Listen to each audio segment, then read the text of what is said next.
Welcome to Thrifty Garage. This is my Craftsman Tool Box I've got here. We're going to do a review on that today.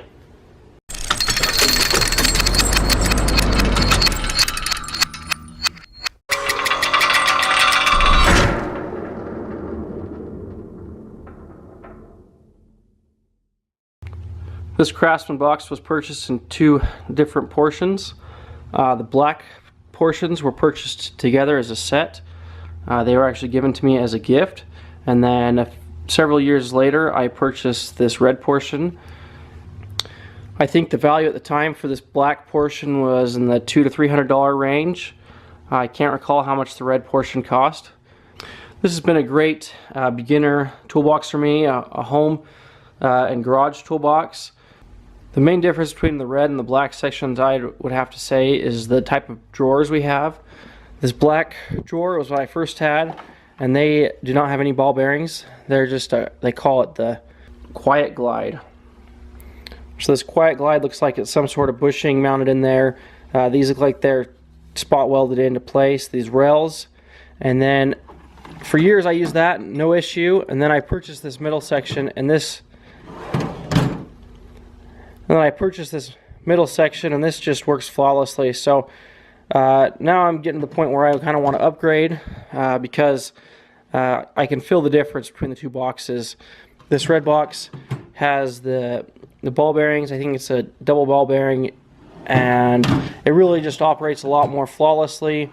It locks well into place, whereas the upper ones just slide in and out, and this is the heaviest drawer probably, and you can definitely feel some resistance there.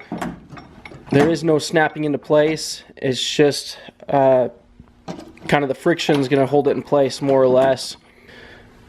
This Craftsman Emblem on this newer box is the more modern version of Craftsman. The other two Craftsman Emblems have actually fallen off, and they're the older, more retro style, I guess you could say.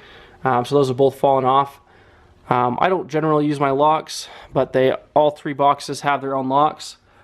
And generally this top box, I leave the top open because it's in my garage. If I wanted to lock that, I would just close that and then lock this top one. And this upper one has this mechanism in the back that locks all of the drawers in place. One of my biggest regrets with purchasing this middle section is the added height of the top box.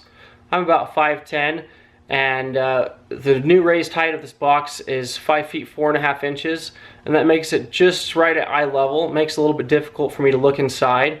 This is about the view that I have looking inside, so it's hard to see up and in here when I'm grabbing for stuff. I kind of have to get up on my tippy toes to look inside there and see what I've got up here. And because of that added height, I don't like using these this top area as well as this top drawer even. It's hard for me to get an eye in here. These drawers kind of in this middle section are kind of my go-to drawers. I like that height, and they seem to work well for me. This bottom drawer obviously kind of just becomes a junk drawer.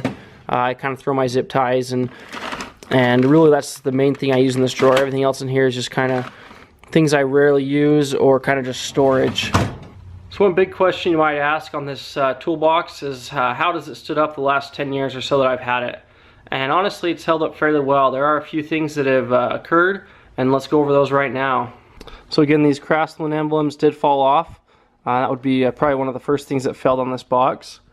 And then the only other thing that I can really think of on this box that did fail was this lock cylinder. So somehow this came unscrewed underneath here, and the rod that goes from here to the back actually came undone, and it was just floating around inside of here, and whenever you'd close the drawer, it would get hung up on items in the drawer.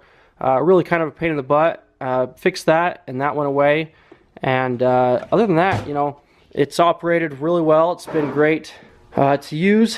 Like I said, the drawers have never really been a problem as far as use until I got this lower box with a better drawer. But if I had only kept with this black box the whole time, I probably would have no complaints with that either. The casters work well. We've got two fixed ones and two pivoting ones with two locks on the pivoting ones. We do have a little handle on this side, as you can see here.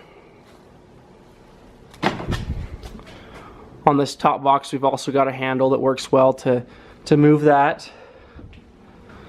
I have moved this box before while it's loaded with tools, this upper section, and it is quite heavy depending on what tools you have in there. Generally it's better that you end up emptying the whole thing. Well, thanks for watching my review on my Craftsman toolbox.